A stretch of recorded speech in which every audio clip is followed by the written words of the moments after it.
Greetings everyone, welcome back to another video, and for this one I'm testing Road to Vostok demo version, which is the latest one, demo 2 v2 patch 3. Now in the settings it's very brief and very quick because there are very few of them. Basically everything is maxed out. I used 300 FPS limit, but it doesn't really matter because I never reached that, for this resolution at least, and all the settings are maxed out except MSA. As always, I use 4x instead of 8x. Why? Because at 4K 8x MSA is completely useless. I literally cannot tell any difference between 4x and 8x, and in the meantime you just lose a bunch of performance. So that's pretty much my personal rule, that I never test above 4x MSA, regardless of performance. Now briefly about this game. Personally, I discovered this very recently. Typically I'm not really that much into milsim games, but this one caught my attention because this is mostly targeted towards, at least for now it's exclusively targeted towards single player. So that's a huge bonus for me, because these days I'm not really interested in multiplayer games. And it's quite accurate, and it's built by a single developer, which honestly doing very good job. So that's kind of interesting project to follow, because it's been quite a journey for him.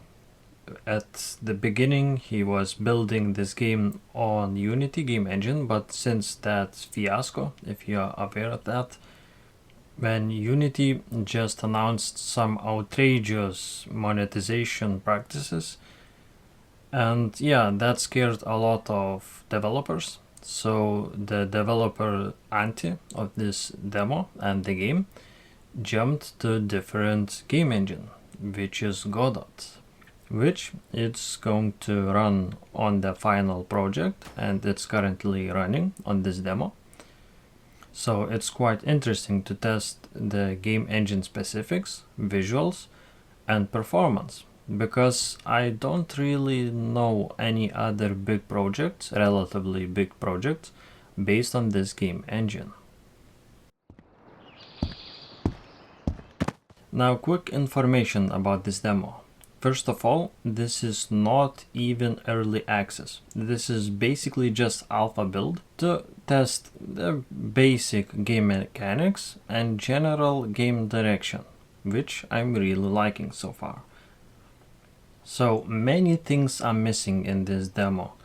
The AI is not even voice acted yet, and there are many missing features and mechanics, and I believe the maps are not even final yet. Even though much will change in the future and even in early access, this was interesting to test, and I thought it will be interesting to show what's this capable of and also what can be expected in the future.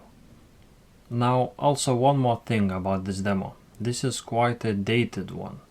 I believe it was built in mid-2024, so it's about 1 year old, and that's ancient, comparable to how the game is progressing.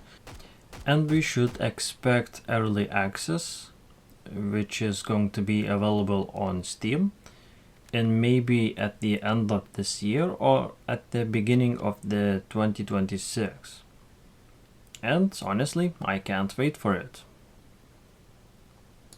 If you are interested in this project, I will link in the description down below the roadmap and official website for it, so you can see the general progression of this project and expected dates and future announcements.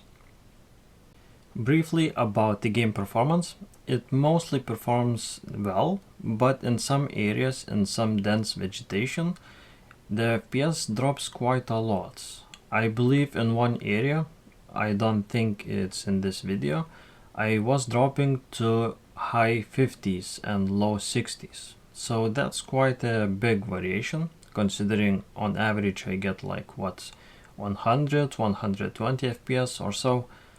Of course, I have to emphasize that this is just early access, not even that, it's just basically alpha, but for the most part, I like what I'm seeing here. Now, it's not really a CPU demanding game, at least not yet, and I believe and I suspect that in future with early access and then final project, it might be more demanding, not less so, because better AI, more things added, more mechanics, and it can be a little bit more demanding despite its optimization. Also, those green spikes in my frame time graph are only when I'm recording for some reason, and for that I'm using Nvidia Shadowplay. I believe in Indiana Jones I had similar issue, but I don't really feel those stutters. And keep in mind that the bar on the left is zoomed in and the bar on the right is real time in my overlay. So it's really not a big deal, but I thought maybe I should point it out. Overall, I'm really impressed with this project, and even in this build I had a lot of fun. Currently I have like 10 hours or so played, and that's quite atypical because usually in demo versions you get like 2 hours, 3 hours at best, but in this one you can actually have some fun.